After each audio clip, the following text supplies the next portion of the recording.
세상에 떠도는 기묘한 괴담들. 첫 번째 이야기. 일본의 유녀. 옛날 일본에 어느 유곽에 한 유녀가 살고 있었어. 다른 유녀들이 그러하듯 그녀 역시 입 하나 줄이고 푼돈이나 벌어보려는 부모의 손에 이끌려 유곽으로 팔려온 불쌍한 여자아이였지.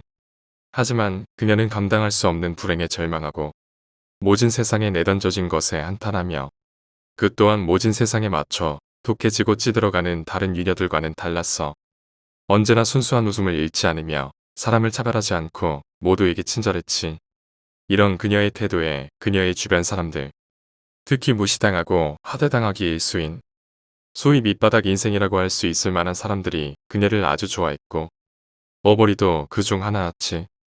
어버리는 그 동네에서는 나름 유명한 녀석이었어. 언제부터 있었는지, 왜 마을에 찾아오는지, 이름이나 출신은 어디고 나이는 몇인지 알고 있는 이가 하나 없는 더럽고 추한 비렁뱅이.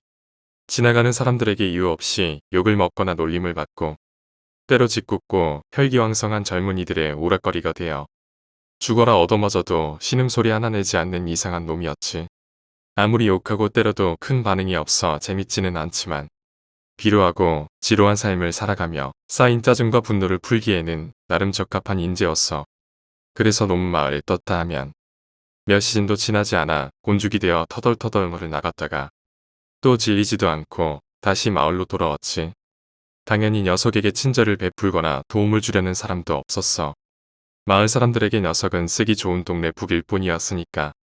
그런 그에게 괜찮냐며 손을 내밀어 준 것이 처음에 말했던 그 유저였고 이 이후로 녀석은 특히 그녀를 따르게 되었어.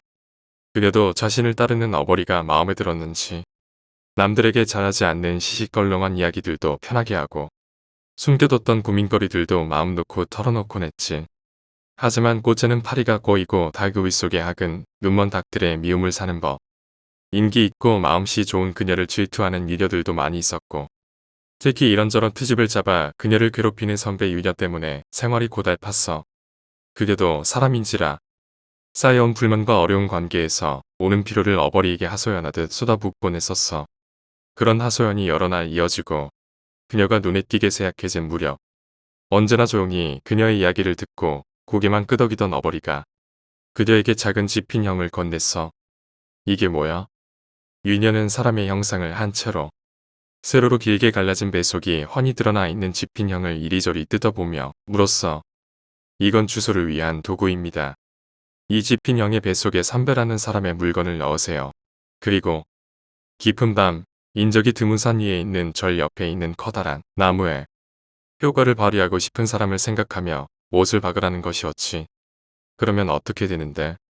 평소에 알던 어버이의 인상과는 전혀 다른 내용의 이야기에 왠지 무서워진 유녀가 망설이듯 물었지만 어버이는 도저히 참을 수 없는 때가 오게 되면 쓰세요. 라는 한마디를 남기고 언제나와 같이 터덜터덜 떠나갔어. 그날 밤 인적 드문 야간의 산 정상에서 땅 못 박히는 소리가 음산하게 메아리쳤지. 그 다음날 아침부터 유곽은 무척이나 소란스러웠어. 유녀를 괴롭혔던 선배 유녀가 곤죽이 되어서 발견된 거야.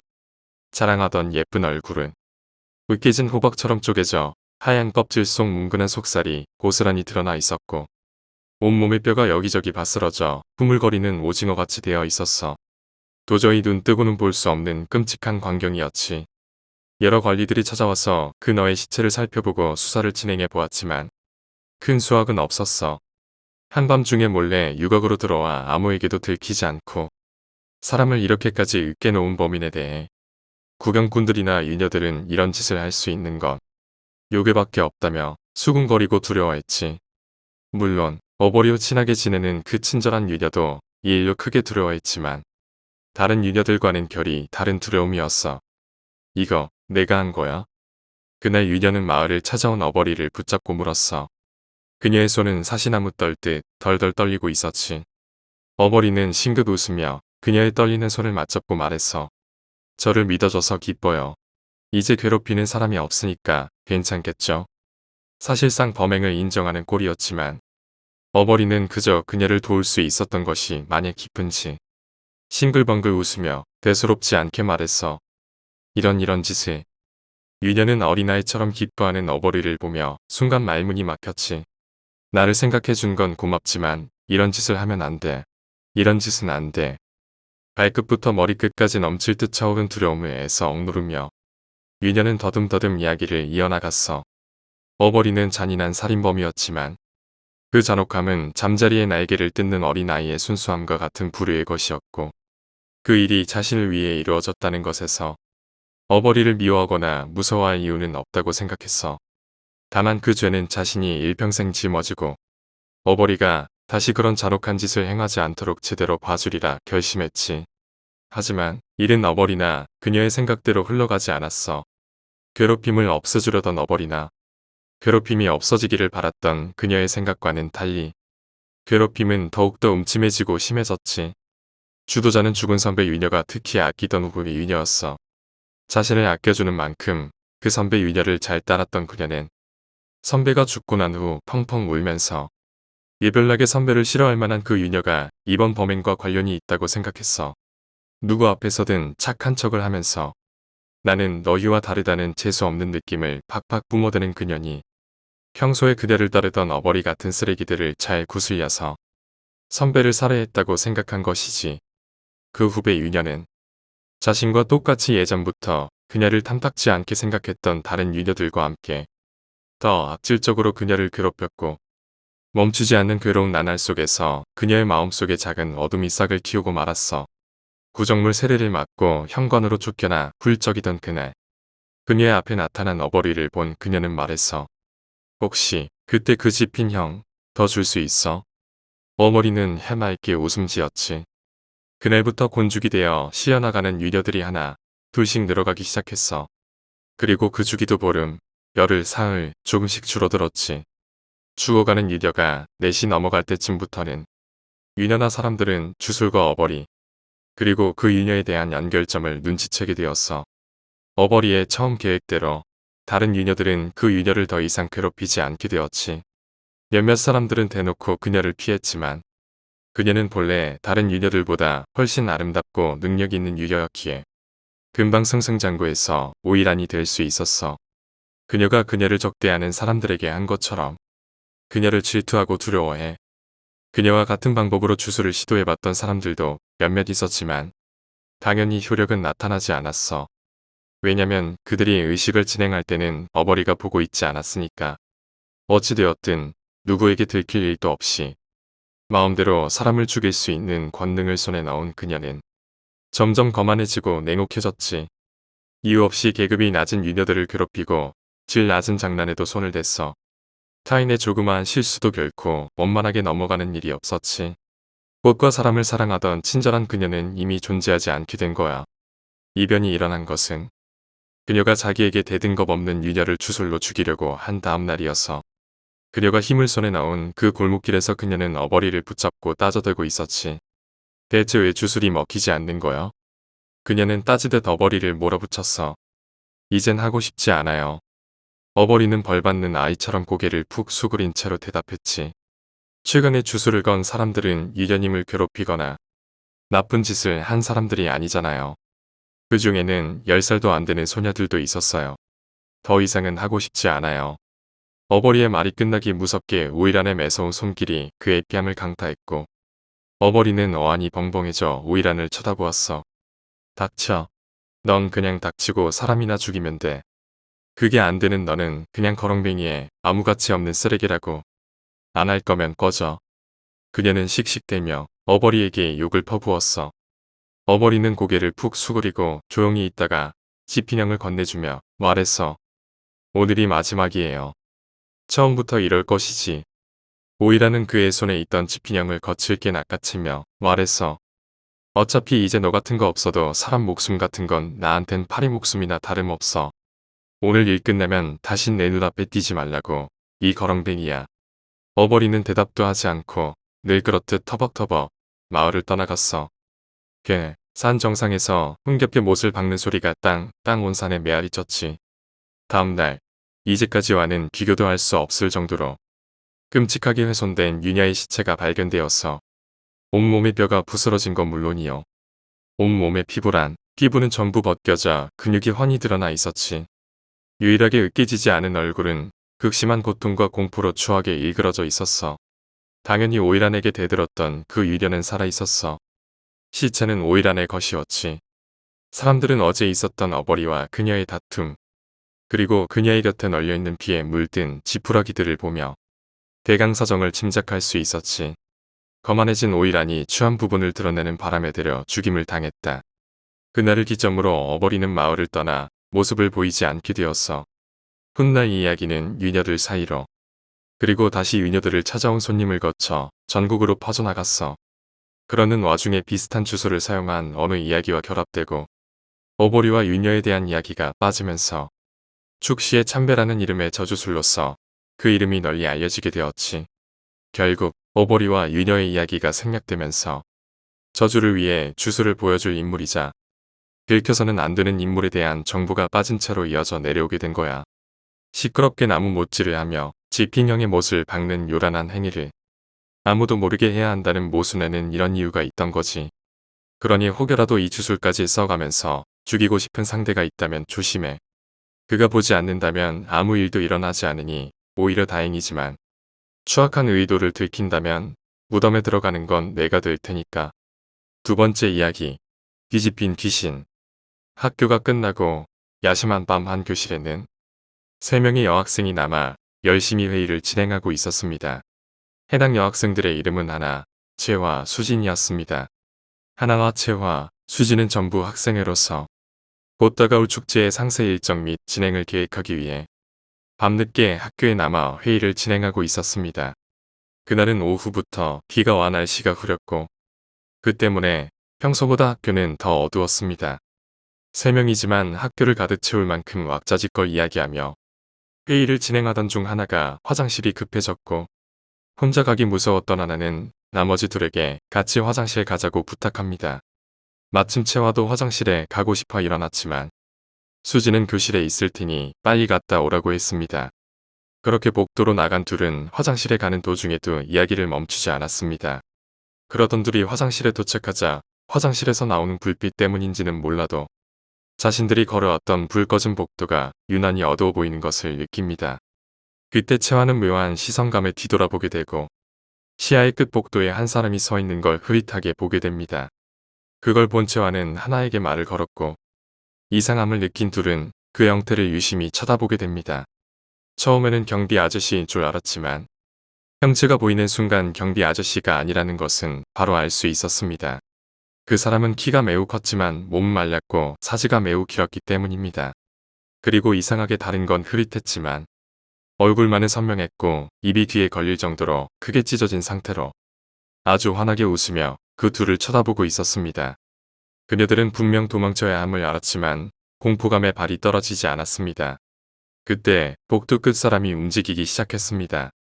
채화는 극심한 공포에 고개를 숙이고 눈을 감았지만 하나는 눈물을 흘리며 끝까지 그것을 바라보았습니다. 자세히 보니 그냥 움직이는 것이 아니고 웃는 얼굴을 한 채 긴 사지를 위아래로 흔들며 춤을 추고 있었습니다.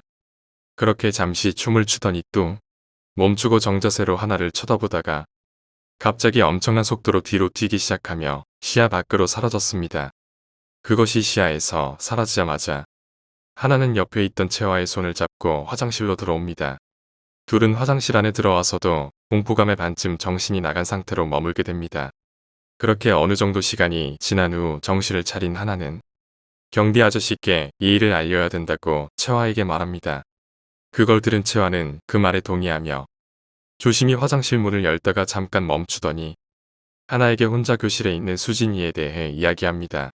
그걸 들은 하나는 놀라며 빠르게 화장실을 나가 교실로 뛰어가기 시작합니다. 분명 교실은 불이 켜져 있어 멀리서 봐도 복도에서 불빛이 보여야 하지만 아무런 불빛도 보이지 않자 하나는 불안감을 느낍니다. 그렇게 둘이 뛰어 교실로 돌아오니 불은 꺼져 있고 수진이 앉아있던 근처 창문이 열려 있어 커튼이 흩날리고 있었습니다. 둘은 천천히 열린 창문으로 다가갔고 창문을 통해 아래를 보니 사지가 기괴한 모습으로 꺾여 누워있는 수진이가 보였습니다. 둘은 빠르게 1층으로 내려가 수진이의 상태를 확인했지만 가까이서 보는 수진이의 상태는 더욱 참혹할 뿐이었습니다. 그렇게 늦은 밤 학교에는 많이 경찰들이 몰려왔고 다음날 경찰은 하나와 채화에게 그 어떤 타살 증거가 발견되지 않아 사건이 자살로 결론 내려졌다는 이야기를 해줍니다. 그렇게 멍하게 서 있는 둘에게 오래 근무한 경찰 한 분이 담배를 물고 다가와서 묻습니다. 너희들도 의문점이 많지? 그래 나도 자살이라고는 생각 안 했지만 증거가 너무 없어. 수상할 정도로 말이야. 참, 고작 3층 높이인데. 그래 힘들겠지만 그날 있었던 일을 자세히 이야기해 주겠니? 수진이 자살 아니에요. 그래 그러니까. 봤어요. 창문으로 봤을 때 똑똑히 봤다고요. 뭐, 뭘 봤는데 그러니. 웃고 있는 수진이 얼굴이요. 수진이 분명 창문으로 봤을 때는 위를 보고 있었어요. 세 번째 이야기. 이상한 아줌마. 5개월 전쯤 우리 반에 이석진이 전학을 왔다. 생긴 건 멀쩡한 애였는데 하는 행동들이 다른 아이들과는 많이 달랐다. 수업 시간에 갑자기 닭 울음소리를 내거나 비둘기처럼 고개를 앞뒤로 흔들었고 항상 말없이 혼자서 다녔다. 누가 뭐라고 물어도 대답을 잘 안 했다. 친구들은 물론이고 선생님도 이석진을 보면 인상을 찡그렸다. 하지만 나는 이석진을 나쁘게 생각하지 않았다. 남에게 피해를 주는 것도 아니고 그저 특이할 뿐이니까. 그런데 좀 이상한 일이 일어나기 시작했다. 원래 이석진은 도시락을 싸와서 교실에서 먹었는데 어느 날부터인가 급식 먹으러 갈 때마다 나를 따라다녔다. 친구들이 왜 저런 애를 데리고 다니냐면서 나에게 욕을 했지만 참았다. 옆에서 밥만 먹는데 뭐라고 하는 건 아니라고 생각했다. 정말 이상한 사건은 이후에 터졌다.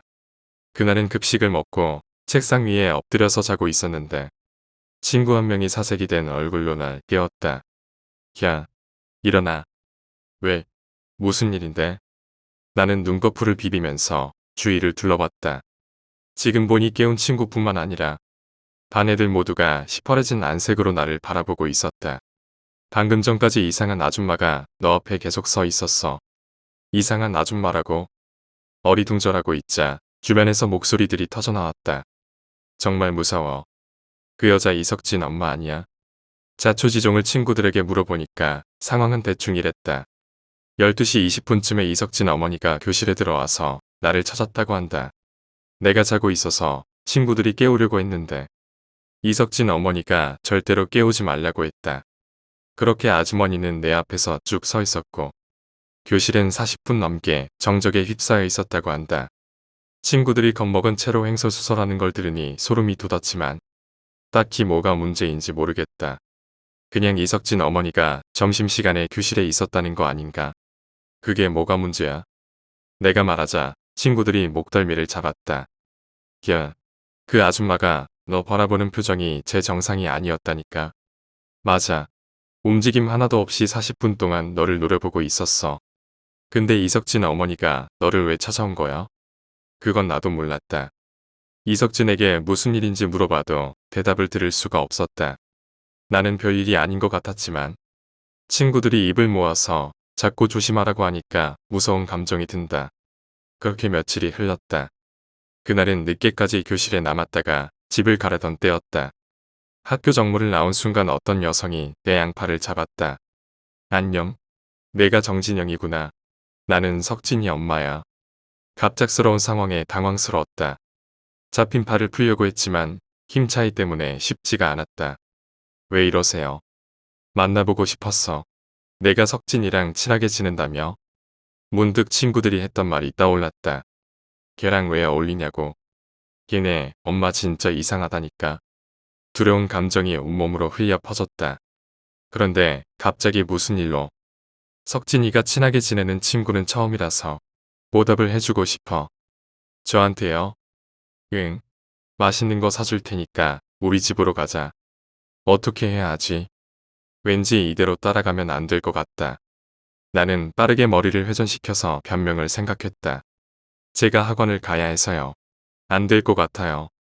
아주머니의 표정이 딱딱하게 굳었다. 내 팔을 붙잡고 있던 손아귀가 더 단단해졌다. 그냥 가겠다고? 네. 여기서 4시간 동안 널 기다렸는데 느낌상 더 거절하면 큰일 날 것 같았다. 잡은 팔도 안 놔줄 것 같고 따라가다가 도망가면 되지 않을까. 갈게요. 그래. 아주머니와 걸으면서 도망갈 기회를 계속 노렸는데 쉽지가 않았다. 무서워서 발걸음이 차마 안 떨어졌다. 만약 도망가다가 잡히기라도 한다면 너무 끔찍했다. 결국 걷다 보니 어느새 아주머니의 집 앞이었다. 주택이었는데 상당히 고급스러웠다. 넓은 마당도 있고 전체적으로 깨끗한 느낌이었다. 뭐해? 빨리 들어와. 문을 열고 들어가자 머리를 톡 쏘는 듯한 이상한 냄새가 났다. 나도 모르게 코를 쥐어 막을 뻔한 걸 간신히 참아냈다. 무슨 냄새일까 고민을 얼마 하지 못했다. 집안은 전쟁터처럼 어지럽혀져 있었는데 현기증이 날 정도였다. 이리저리 뒹구는 옷가지들과 곳곳에 널린 휴지 조각들, 그리고 정체불명의 끈적한 액체가 바닥 전체에 뒤덮여 있었다. 석진아, 친구가 왔는데 방구석에서 뭐하고 있는 거야? 아주머니의 호통에 정신이 번쩍 들었다. 진영아, 너는 소파에 앉아서 쉬고 있어. 석진이 데리고 나올게. 고개를 돌려서 소파를 바라봤다. 소파는 앉을 자리가 없을 정도로 어지럽혀져 있었다. 물건들을 옆으로 치우고 앉을까 고민하다가 그냥 선 채로 기다렸다. 나오려고. 아주머니의 호통이 커지더니 무언가가 부서지는 소리가 들렸다. 아주머니가 씩씩거리며 거실로 나왔다. 진영아, 먹고 싶은 거 주문해. 아주머니는 전화번호가 빼곡히 적혀있는 종이를 나에게 건네줬다. 마음에 안 드는 거 시키면 화내지 않을까? 무엇을 시켜야 할지 고민하다가 치킨을 시켰다.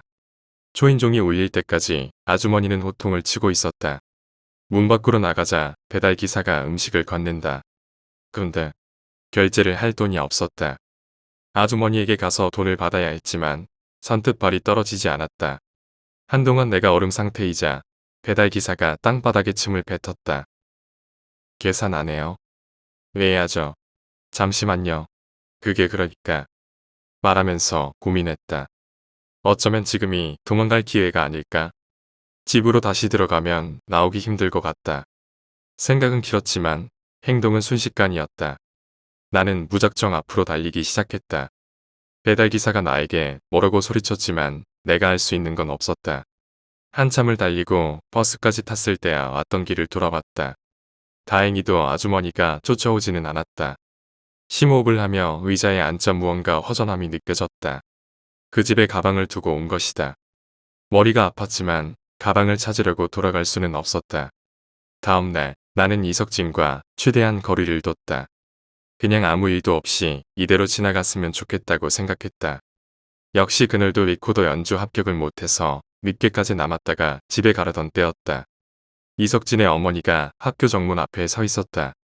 온몸에 소름이 돋았다. 황급히 방향을 틀어서 교실로 돌아왔다. 창밖을 보니 아주머니는 갈 생각이 없어 보였다.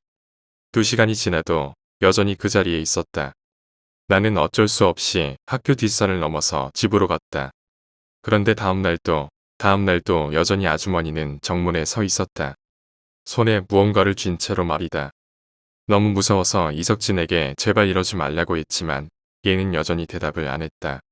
저녁 7시쯤.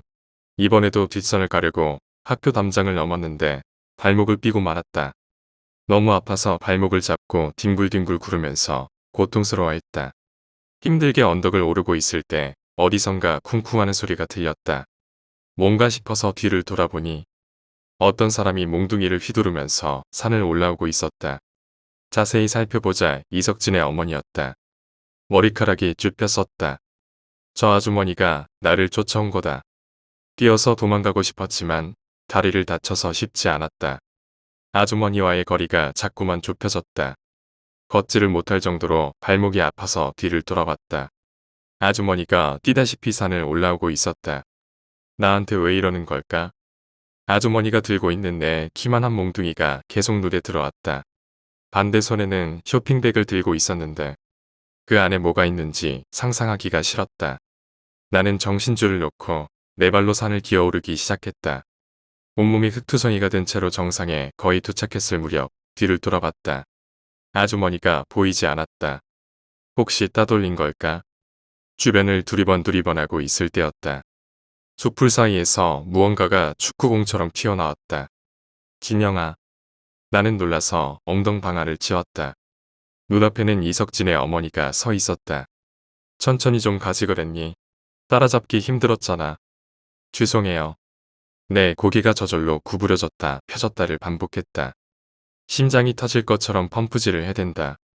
아주머니가 뭉둥이로 바닥을 쾅쾅 내려치면서 다가오기 시작했다. 머릿속이 새하얘져서 아무런 생각이 들지 않았다. 뒤로 기어서 아주머니와의 거리만 벌리고 있었다. 멈춰. 아주머니가 순식간에 내 앞으로 뛰어오더니 쇼핑백을 펼쳤다. 나는 눈을 질끈 감았다. 시간이 얼마나 흘렀을까? 5초 아니면 10초. 아무런 일도 일어나지 않았다. 조심스럽게 눈을 다시 떴을 때는 아주머니가 무언가를 내밀고 있었다. 그건 아주머니 집에 두고 온 나의 가방이었다. 이걸 갑자기 왜? 얼떨결에 가방을 건네받으니 아주머니는 등을 돌리고 어디론가 사라졌다. 한동안 멍하니 있다가 정신을 차리고 산에서 빠르게 내려왔다. 집에 들어가니 동생이 나에게 욕을 했다. 멍청이야. 뭘 하다가 왔길래 꼴이 그 모양이냐? 그제야 내 상태를 확인했다. 온몸이 상처투성이었고 교복은 이곳저곳이 찢어져 있었다. 무엇보다 오른손에 들린 가방을 보니 다시 소름이 돋았다. 나는 동생이 하는 말을 무시하고 방으로 들어가서 가방을 열어보았다. 가방 안에는 포장된 닭 한 마리가 들어 있었다. 이게 뭘까? 문득 아주머니 집에서 치킨을 시켰다가 도망간 게 기억났다. 혹시 이걸 주려고 그렇게 쫓아온 걸까? 네 번째 이야기, 어른들이 말하는 미덕. 어른들이 말하길 부처님 가운데 토막이라. 순하고 착하기가 말로 다 못할 지경이다. 길산에서 만날 수 있는 모든 짐승 중에 그가 가장 무해하다 했다. 다람쥐와 토끼, 개를 통틀어도 그랬다. 안악들이 말하길 남편 삼기 싫은 남자라. 아직까지도 제 어미를 공양하느라 장가엔 엄두도 못 내는 사람이다. 병고한 세월에는 효자 없다던데. 마을을 끼고 돌던 강물이 시냇물이 되어도 그는 늘 벙싯벙싯 웃고만 살았다. 아이들이 말하길 천하의 바보 천치라. 돌을 던지고 장독을 깨도 도무지 화낼 줄을 모르기에 하는 말이다. 행여나 꼴 먹이던 속꼬리에 불침을 놓아 도망 보내면 해가 다 지도록 주변을 찾아 도로 데려오고는 놀아준 것이 고맙다며 애들에게 지짐이를 해먹였다. 모두 마을에서 한 사람을 가리키는 말이니 성은 한가 이름은 억수라. 억수 어미가 태몽을 꾸던 날 금은보화가 억수같이 쏟아지는 모양을 보았기에 그리 지었다 한다. 이름 짓는 것으로도 미뤄 보이듯이 그리 대단할 것 없는 소작 팔자에 모이는 돈은 10년을 하루같이 어미의 앞값에 나가니 가난하기가 이루 말할 데가 없었다. 과연 꿈은 반대라더니 태몽이라고 다를 것 없나 보다고 노인들은 수군댔다. 그가 성정이 착하고 일하는 태도가 소 10마리에 견주어도 형편이 나아질 일이 없으니 누구도 딸을 소개하지 않았다. 누구도 내 생때 같은 내 딸이 그런 고생을 하리라 바라지 않으니 비겁하다고 욕을 하더라도 어쩔 수 없다. 낮이면 제 것이 아닌 논이며 밭에 일행을 내고 소를 먹이며 밤이면 대장간 일을 돕고 주먹에서 짐을 나르니 억수 스스로도 성원은 염두에 없었다. 남의 집 귀한 딸을 데려다 어미의 식모로 삼느니 차라리 홀로 밤을 지새우는 것이 낫다 여겼던 것이다. 그리하여 벌써 30을 넘기고도 노총각으로 늙으니 마을에서도 가엾게 여겨 종종 찬거리며 주전부리를 날려다 주고는 했다. 그때마다 억수는 제 덩치의 기별이나 가려나 싶은 소쿠리를 품에 들고 10대번은 넘도록 허리를 숙였다. 그러던 어느 날 하늘도 무심하시지 억수 어미의 건강이 더욱 나빠졌다. 그간 나가던 약값이 말로도 못해서 억수가 약을 사러 다니던 의원이 기와집을 세 채는 올렸는데 한 10년 세월을 해먹인 보약도 노안에는 별 수가 없었던 것이다. 억수는 몹시 슬펐다. 당장 하루에도 서너 가지의 일을 하고 그 삭수로 병구안을 하던 차인데다 더 이상 일을 늘리자니 근자에는 수학철도 끝날 일거리가 없던 것이다. 세경주는 양반님네도 오가던 정이 있어 그에게 쏠거리를 주고 있는 터라 마련할 구석이 없었다.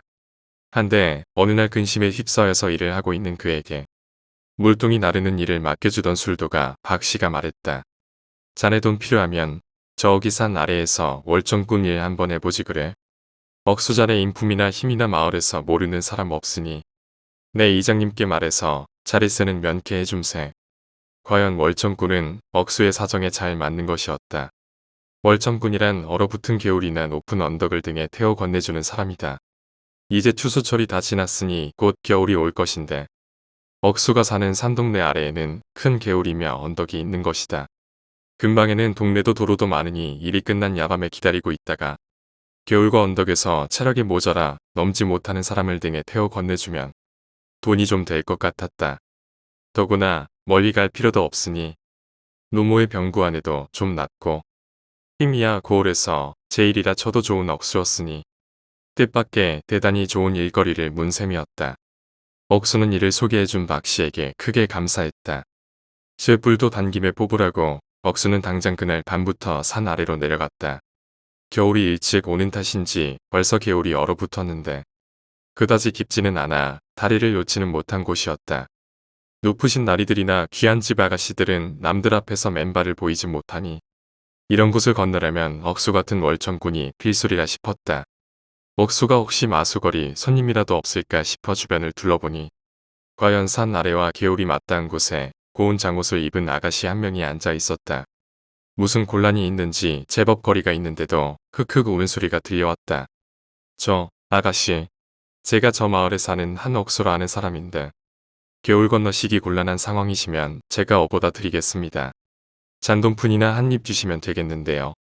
비싼 옷을 입고 있는 것을 보니 행여나 놀라게 했다가 경을 칠까봐 억수는 거리를 좀 두고 말을 건넸다. 크게 울고 있었던 듯 쪼그려 앉아있던 아가씨는 흠칫하고 몸을 떨었다. 억수는 재빨리 몇 가지 말을 더 뱉었다. 무모를 모시고 살고 있으며 결코 남들에게 해를 끼칠 생각이 없고 그저 약값이나 좀 보탤까 싶어 이런 일을 하게 되었다는 것 등등. 한참이나 뒤돌아선 채 이야기를 듣고만 있던 아가씨는 천천히 고개를 돌리며 장옷을 벗었다. 부디 놀라지 마셔요. 당부의 말에도 억수의 오른발이 뒤로 한 걸음 물러났다. 외간 남자 앞에서 어째서 장옷을 벗는가 싶어 부끄러워했던 것도 잠시 아가씨의 맨 얼굴이 드러나자 더러 겁이 났던 것이다.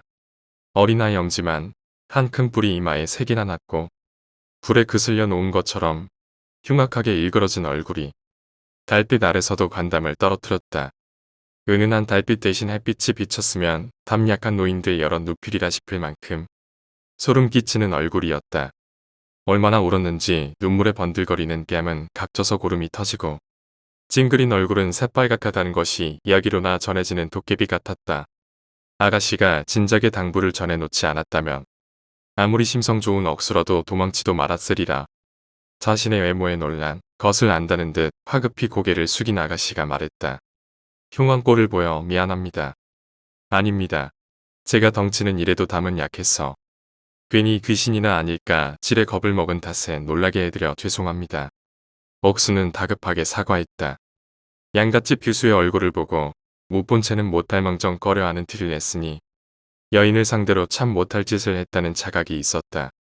되려 사과하는 억수를 보고 아가씨는 잠시 말이 없었다. 그러더니 문득 입을 열었다. 선생께서는 혹시 근심이 있지 않습니까? 예. 선생이라니 당치 않습니다. 저는 그저 소작하여 먹고 사는 촌부에 불과합니다. 한데 저의 근심을 어찌 아십니까? 크게 일어선 모습이 마치 장수나 다름없는데 그 옹송그린 품새가 너무 큰 것을 짊어진 듯하여 알게 되었습니다. 선생께서 저를 지고 이 강을 건네주시면 제가 선생께 도움이 될 방도를 궁리해 보겠습니다. 선생이라는 말에 부끄러워 손사래를 치다가 억수는 아가씨가 무해한 사람임을 알고 다가가 등을 내밀었다. 곧 부드러운 비단 옷이 목덜미에 얹히는 것이 느껴졌다. 하지만 이게 무슨 조화인지 억수가 그녀를 쥐고 일어서려 하자 마치 나무로 빚은 조각상을 진 것처럼 다리가 무거웠다. 혹시 자기가 도깨비에게 소가 장승을 짊어지고 있는 것이 아닌가 할 정도였다. 발밑을 잘 골라 한 걸음씩 나아가면서도 엷은 강물 바닥에 돌이 으깨지고 부서지는 것이 보통 무게가 아니었다. 강물을 반쯤 건넜을 때 등 뒤에서 목소리가 들려왔다. 선생께서는 혹시 모시고 계신 노모의 병환으로 우려가 크신지요? 아가씨께서는 참 지혜가 깊으십니다. 어찌 그걸 아셨습니까? 이야기하시는 모습 가운데 유일하게 자랑의 이야기를 하실 때 미간이 좁았기에 짐작했습니다. 그분의 증세가 어떠합니까? 제게 풀과 약의 지식이 있어 당신을 도울지도 모르겠습니다. 어머니께서는 기침이 잦고 한번 토해내기 시작하면 자질구레한 증상의 하나까지 모두 읍자 마침내 억수는 강 반대편에 발이 디뎌진 것을 알았다. 워낙 과중한 무게였던지라 방향만 잡고 고개를 숙여 무게를 감당했던 탓에 거리를 가늠할 겨를은 없었던 것이다. 마른 땅에 아가씨가 발을 디뎌내리자 숨통이 확 트일 지경이었다. 아가씨는 다시금 장옷으로 얼굴을 가리더니 천천히 걸음을 옮겨갈 때 사이를 파헤쳤다. 억수가 그 하는 양을 보고 있으니 곧 아가씨가 오른손으로 그에게 다가오라 손짓했다. 그녀가 가리키고 있는 것은 얼핏 갈 때의 어린 모습인가 싶게 자그마한 풀이었다. 말씀해 주신 이야기를 들어보니 살아오시는 가운데 폐에 불기운이 들어 고통이 있으시겠습니다. 이것은 갈대처럼 보이나 버드머리라는 것으로 물가에 살 때 뿌리가 젖으면 죽는 희귀한 풀입니다. 평생 물기운만 먹고 사는 약초라 다려 마시면 몸에 불기운을 내려줄 것입니다. 과연 억수가 손으로 조심스럽게 파내자 이토록 젖은 물가에 뿌리만은 바스러질 정도로 건조하였다. 억수는 크게 감사하여 고개를 숙였다. 품삯이나 벌자고 나온 곳에서 귀한 인연을 만나 이렇듯 친절을 받으니 몸둘바를 모르겠습니다. 건네어 주신 값을 치르는 셈이니 그러실 것 없습니다. 다만 아가씨는 장호 사이에서 한참 무언가를 고민하다가 말을 이었다.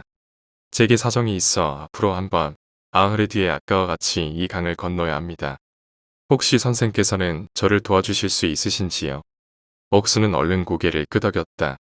자기 같은 무지렁이는 눈앞에 널어놔도 모를 차이를 가진 귀한 약재를 얻었으니 도저히 어떻게 갚을까 고민하던 차였다.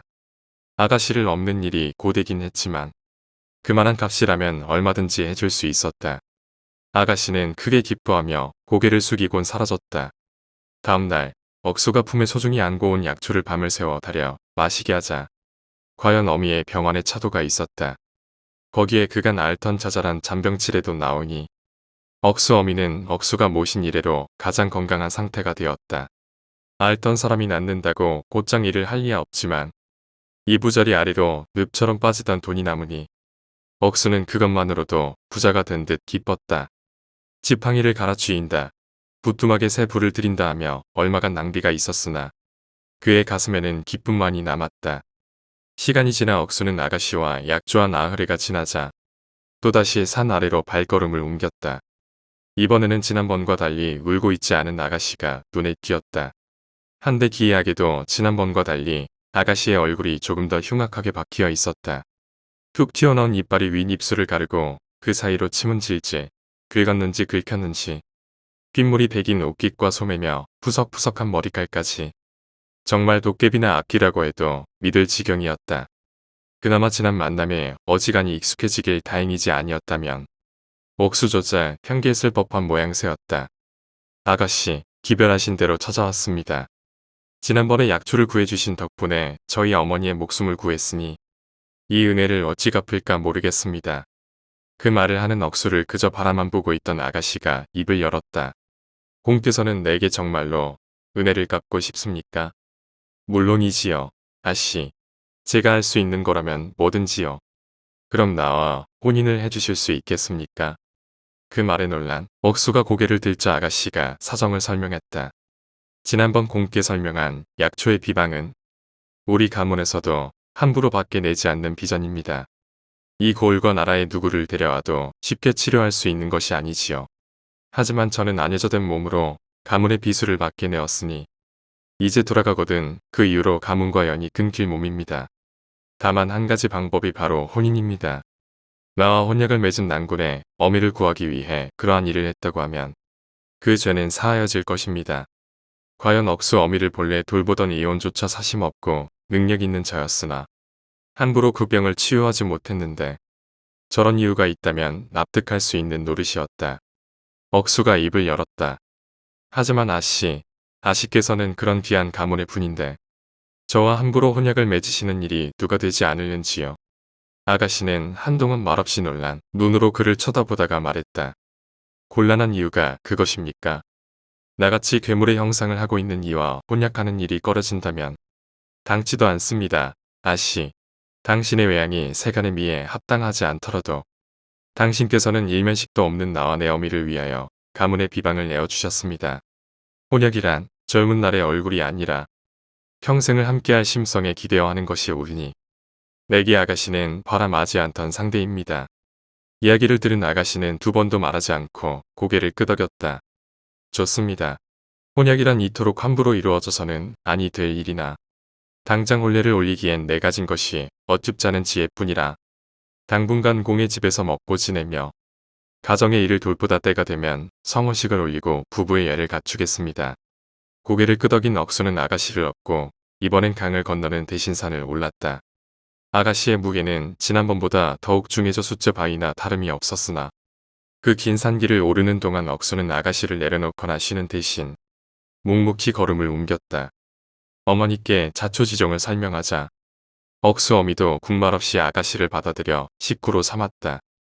아가씨는 집안일을 가르치면 가르치는 대로 허투루 넘기는 법 없이 받아들여 일을 곧잘 해내었다. 그토록 귀한 집 아가씨였음에도 식사며 빨래, 노모의 손발이 되는 일까지 무엇 하나 모자람이 없을 지경이었다. 하지만 둘을 먹이던 억수의 벌이도 셋을 먹이게 되자 금세 바닥을 드러냈다. 식구가 늘 때 패물도 예단도 해온 것이 없으니 금세 가난이 찾아온 것이다. 그 이후부터 동네의 소문이란 그리 좋지 않은 것이었다. 얼굴도 못나 앞이나 다름없는데 본래도 올리지 않고 집에 들어앉았다니 억수가 도깨비에게 속아 헛각시를 들인 게 아니냐는 말도 있을 정도였다. 더구나 패물은커녕 지어 입은 옷 한 벌뿐인 예단을 욕하는 이도 수두룩했다. 하다못해 수저 한 벌도 들고 오지 않았으니 분식구마는 게 아니냐는 논조였다. 하지만 억수는 그런 사람들에게 매번 아가씨의 좋은 점을 설명하며 참으로 장가를 잘 들었다고 만족해했다. 자기한테 하는 장난이면 속꼬리에 불침을 놓든 바지를 벗기든 까딱도 않던 사람이 각시 흉을 보면 성내는 신용까지 했으니 사람들이 더 당황할 지경이었다. 실제로도 억수와 아가씨의 정분이 깊었으며 서로 공경하는 모습이 여느 부부와 다르지 않았다. 억수의 집은 하루가 다르게 나아졌다. 어미의 병이 나아 가족의 일을 돌보고 아가씨는 집안일을 맡아 하고 억수가 일을 하니 억수와 억수 어미가 앓으며 쌀때와는 상전벽해의 차이가 있었다. 억수는 도로 가난해졌으나 행복했다. 그러나 그 행복도 잠시 억수가 혼례를 든 지 1년이 채 지나지 않아 곧 원님의 사자가 찾아왔다. 억수가 각시를 드리고 노모의 병이 나았으니 그간 미뤄두었던 부역을 해야 한다는 것이었다. 생각지도 못한 일이었다. 마침 먼 고을에 성벽을 새로 짓는 일에 동원된다 하니 이대로 부역을 나가면 집을 떠나 여러 해는 돌아오지 못할 것이 분명했다. 사람들은 각시를 드려 좋다고만 하던 억수가 속이 상할 것을 염려했다. 하지만 억수는 또 생각이 달랐다. 전 같으면 부역을 나오라면 꼼짝없이 나의 어머니가 죽게 되었고 또한 반대로 어머니의 병환으로 부역을 면한 것도 좋지 않았습니다. 이젠 그분의 병세가 낫고 각시를 드려 홀몸이 될 어머니를 걱정하지 않아도 되니 이보다 더 기쁜 일이 없습니다. 곧 억지 노역에 끌려나가 일을 하게 될 사람이 하는 말이 참 희한했다. 하지만 억수는 이번에도 진실로 그렇게 여겼다. 어머니가 아파서 자신의 부역이 면제되는 것보다 어머니가 아프지 않은 것이 나았고 어머니가 홀로 집에서 기다리시는 것보다 아가씨와 함께 말동무하며 지내는 것이 나았다. 억수에게는 하나도 이상할 것이 없는 생각이었다. 과연 억수는 당장 다음 날 부역을 나가게 될 상황에도 나무를 찍어 땔감을 쌓고 부지런하게 부엌 도구와 지붕의 수리를 마쳤다. 우리 혼례한 지 얼마 되지 않아 일이 떠나니 어머니의 일을 그대에게 미루는 것 같아 참으로 미안합니다. 혼약을 먼저 입에 담은 몸으로 어찌 그리 생각하겠습니까? 어머님은 걱정 마시고 잘 다녀오셔요. 그리하여 억수는 괴물 같은 각시와 걱정하는 어미를 두고 떠나게 되었다. 과연 부역이란 중노동이라 하루 종일 성벽을 쌓고 또 그 돌을 나르는 일이란 여간 고된 것이 아니었다. 하물며 밥이라고 나오는 것은 쌀겨와 먼지가 사말이라 한 입 베어 물면 서걱서걱 소리가 나선 상을 굶던 사람도 기껍게 먹는 자가 없었다. 짠지서나 조각이 찬이랍시고 나왔으나 그저 소태에 절인 채소라 마시라고는 팔다 남은 엿가락 반 토막만큼도 없다고 사람들이 공공연히 불만을 토할 지경이었다. 한 해를 목표로 짓던 성이었으나 일은 고되고 사람은 적으니 한 해가 두 해가 되고 두 해가 세 해가 되었다. 중간에 도망치는 자도 한둘이 아니었으며 인원이 보충되는 일도 드물었다. 자기가 짓담한 성벽에 지내게 하고 지푸라기 한 줌을 이부자리 랍시고 주니 과연 그럴 만도 했다. 성은 기었고 9년이 지나고 나서야 다 지어졌다. 억수는 마음이 급했다. 어미의 나이는 억수가 떠나올 때처 적은 것이 아니었으며 병으로 체력이 줄어 보통의 동년배보다 나을 것이 없었다. 더구나 혼례한 각시는 고작 1년을 못 지내고 나왔으니 그 마음이 참 애달팠다. 억수가 부역을 마치고 집으로 돌아오자 언덕배기 근처에 소담하지만 정갈하던 집은 온데간데 없었다.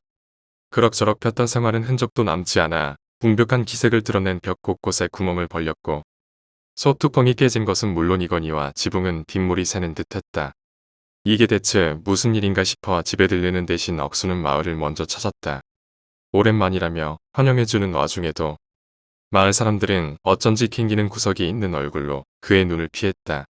아무리 궁핍해도 내가 남겨놓은 돈이 조금은 있었을 것이고 각시도 천성이 부지런하여 먹고 살 길만 있었으면 저리 되지는 않았을 것입니다. 이게 어찌된 일입니까? 그것이 자네가 사라지고 나서는 그 집 세댁 얼굴이 더욱 흉엄해졌어. 우리도 노력은 했지만 도무지 마주 보기조차 쉽지가 않아선. 모양이 그러니 삭바느질은 물론이고 물동이 나르는 일조차 맡길 수가 있어야지. 억수가 집으로 돌아오자 허름한 집 가운데 그나마 나은 아랫목에 이불을 펴고 노모를 누인 각시가 소리를 듣고 억수를 마중했다. 그녀의 생김은 더욱 심해져 이젠 괴물로 오인당해 죽는 것을 면하려면 얼굴에 천을 둘러야 할 지경이었다. 더욱이 몸에서는 악취가 풍기고 구름이 머물져 피던 옷은 그저 넋마나 다름없었다. 과연 사람들이 피하고 두려워하는 것이 결코 무연한 일이 아니었다. 오죽하면 이제 손톱은 구부러지고 이는 삐뚤어져 생활을 하는 것도 쉽지 않아 보였다. 각시가 조심스럽게 입을 열었다. 미안합니다. 내 몰골이 이런 까닭의 마을에서도 일을 구하기가 쉽지 않아. 어머님 복명이 이리도 모자랐습니다. 나를 애치시거든 기꺼이 그리하십시오. 억수는 답하는 대신 각시를 끌어다 안았다. 각질 탓인지 단단한 감촉에 찔리는 듯한 느낌이었음에도 오히려 더욱 끌어당겼다. 논란, 각시가 뭐라 말하기도 전에 억수가 울음을 터뜨렸다. 나야말로 미안한 마음이 한량 없습니다. 귀한 집 아가씨를 데려다 이런 집에 모신 것도 모자라 이런 고생을 시켰으니 나라님께 벌을 받아도 할 말이 없겠습니다. 이제 걱정하지 마십시오. 내가 돌아왔으니 집안을 건사하고 일을 하면 됩니다. 너무나 고생 많았습니다. 나를 원망하지 않나요? 멀쩡한 각시와 혼례를 올렸다면 이런 일도 없었을 텐데 어머님을 더 잘 모시고 살 각시가 많았을 텐데 각시가 죄스러운 얼굴로 억수를 올려다보며 말했다. 그런 것은 불필요한 상상입니다. 나는 세상의 일 가운데 내가 고르지 않은 일을 아쉬워하며 사는 일이 가장 어리석다고 생각합니다. 어쩌면 이랬다면 혹시 저랬다면 하고 생각하는 것은 참 부질없습니다. 나의 삶은 지금 이대로도 충분한데 공연히 그런 생각을 하면 나의 삶보다 늘 더 나을 수밖에 없는 상상 속의 삶에 비교되어 비참해지니까요. 그러면 얻는 것도 없이 삶을 비관하게 되지요. 또한 나는 그대가 그대의 최선을 다한 것을 압니다. 그러니 이렇게 되는 와중에도 이렇게나 버텨내지 않았겠습니까? 그것으로 충분합니다. 진심으로 그렇게 말한 억수가 각시를 달래고자 입술을 맞췄을 때 갑자기 눈부신 빛과 함께 옷의 구름이 사위를 감쌌다.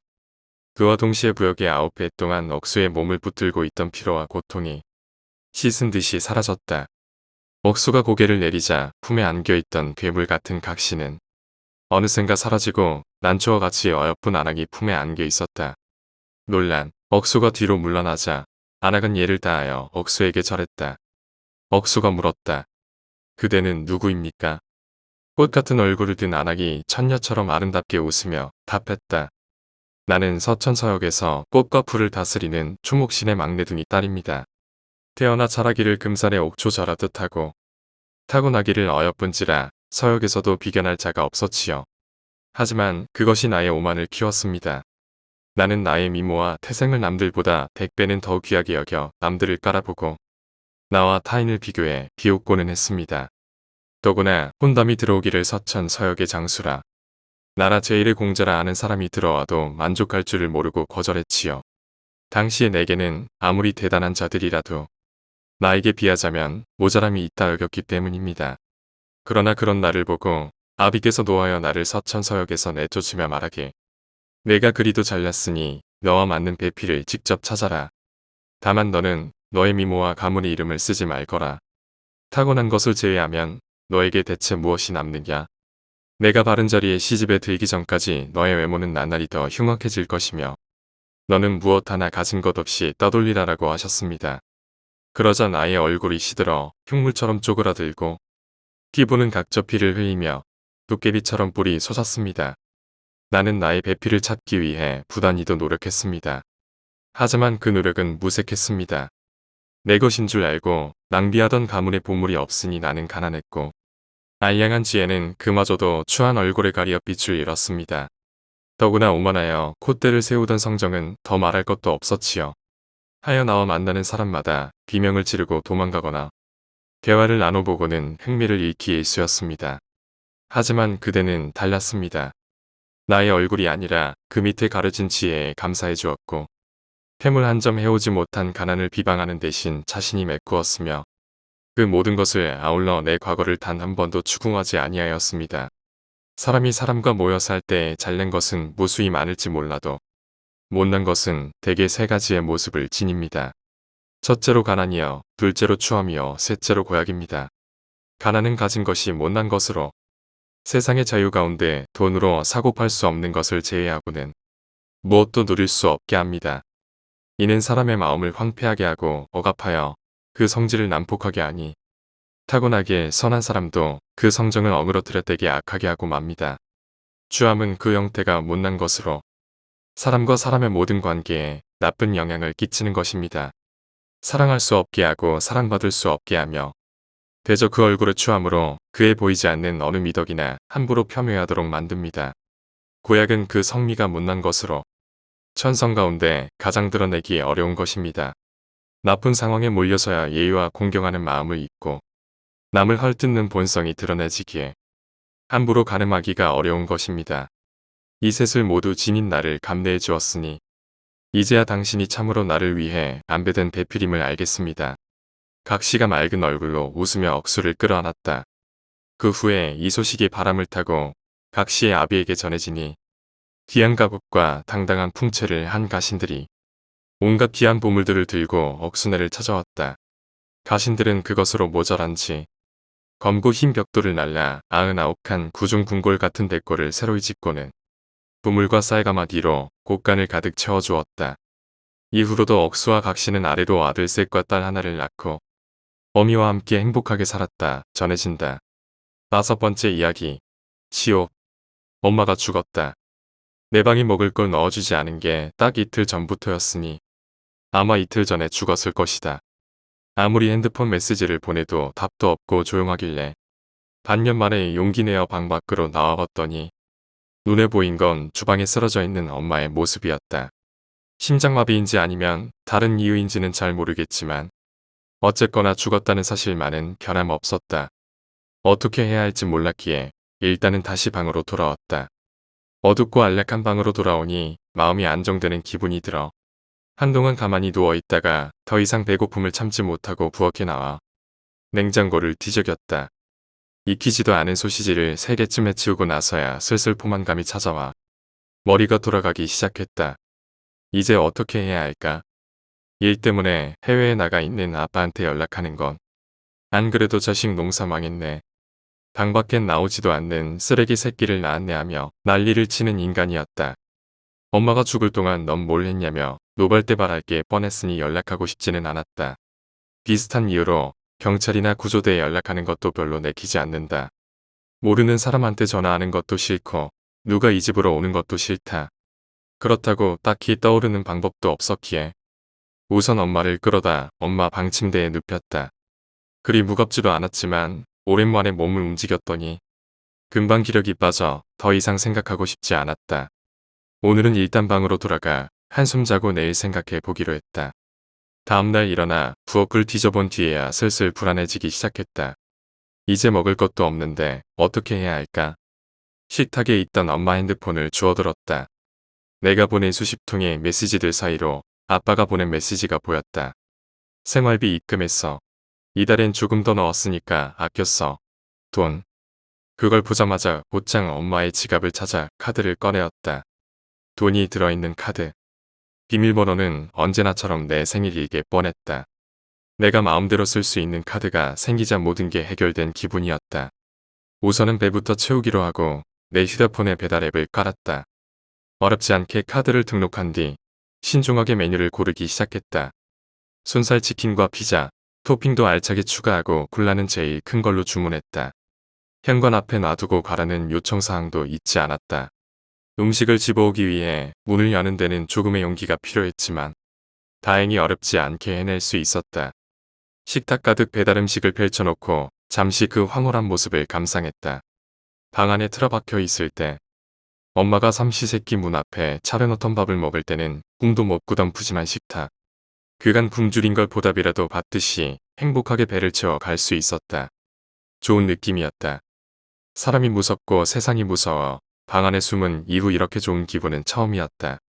걱정한 것과는 달리 일이 쉽게 풀렸다 생각하며 남은 음식을 대충 한편에 치워두고는 방으로 들어가 만족스럽게 잠을 청했다.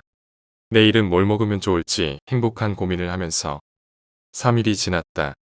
돈 걱정은 없었고 잔소리할 사람, 눈치 볼 사람도 없지만 조금 걸리는 게 있었다. 열심히 올려대는 엄마의 휴대폰.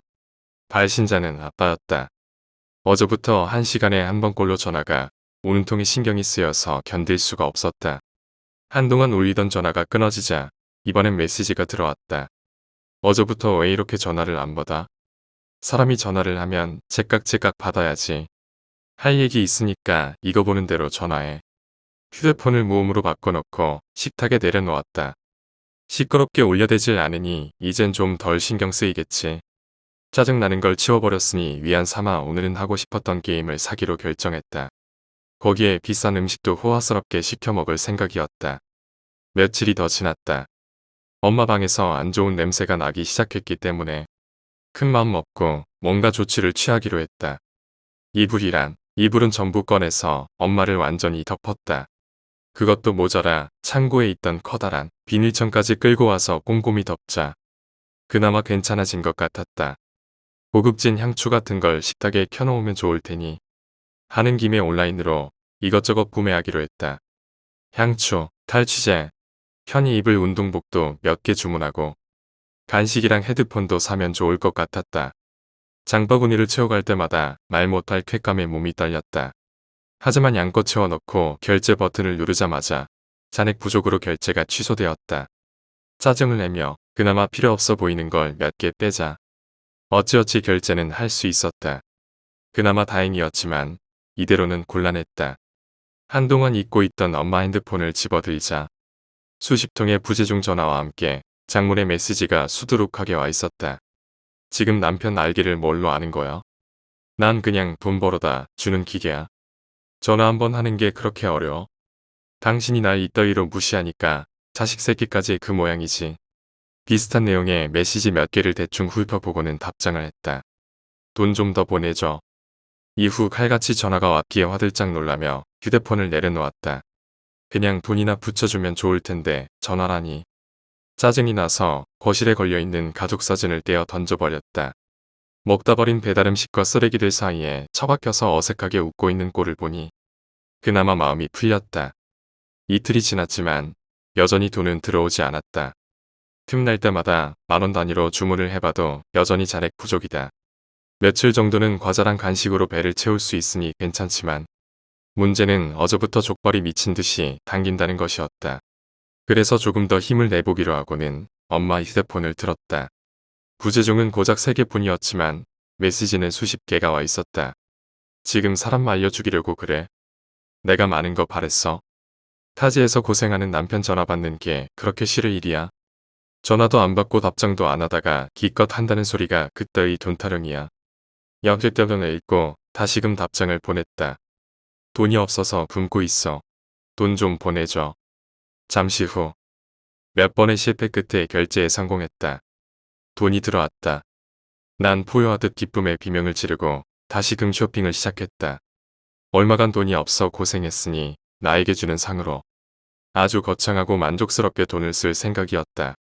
이후 몇 주 동안 돈 걱정 없이 마음껏 먹고 즐길 수 있었다. 이번엔 돈을 제법 많이 보내준 모양이었다. 그 덕에 내가 할 일이라고는 자고 싶을 때 자고 일어나고 싶을 때 일어나고 하루 종일 게임하다가 먹고 싶은 게 있으면 시켜 먹는 것이 전부였다. 씻어라, 밖으로 나와라. 청소 좀 해라. 나와서 얘기 좀 하자. 이따위 잔소리하는 사람이 없으니 정말 살맛이 났다. 안 좋은 냄새가 거실까지 퍼지기 시작했지만 이제는 그럭저럭 적응도 된 상태였다. 진작 배터리가 나갔을 엄마 휴대폰은 돈이 떨어지지 않는 한 다시 집어들 일조차 없다. 꽃노래를 흥얼거리며 쓰레기들을 피해서 주방으로 나왔다. 어제 먹던 치킨이 반 이상 남아 있었지만 식은 걸 먹고 싶지는 않기에 전부 쓰레기가 그득 차 있는 거실로 던져버리고는 새로 피자를 시켰다. 유튜브라도 보면서 느긋하게 기다리려던 그때 모르는 번호로 전화가 걸려왔다. 내게 전화를 걸 사람은 없으니 이상한 스팸 전화일 게 분명했다. 받지 않고 넘겨버린 뒤 다시금 영상에 집중했지만 날 귀찮게 하려 작정했는지 이번엔 메시지가 화면을 가렸다. 해외 거주 중이신 가족분이 방에서 극단적인 선택을 하신 것이 뒤늦게 확인되었으나 가족분들께 연락이 닿지 않아 역시나 스팸이었기에 곧바로 차단을 해버리고 나서야 평화가 찾아왔다. 크게 숨을 들이켜며 새삼 주변을 둘러보았다. 따뜻한 집에 싫은 소리 하는 사람 하나 없고 먹고 싶은 건 언제든 먹을 수 있다. 싫은 건 안 하고 원하는 건 다 한다. 꿈만 같은 공간. 나도 모르는 사이 행복한 웃음을 지으며 확신했다. 아무리 생각해도 난 지금 천국에 있다.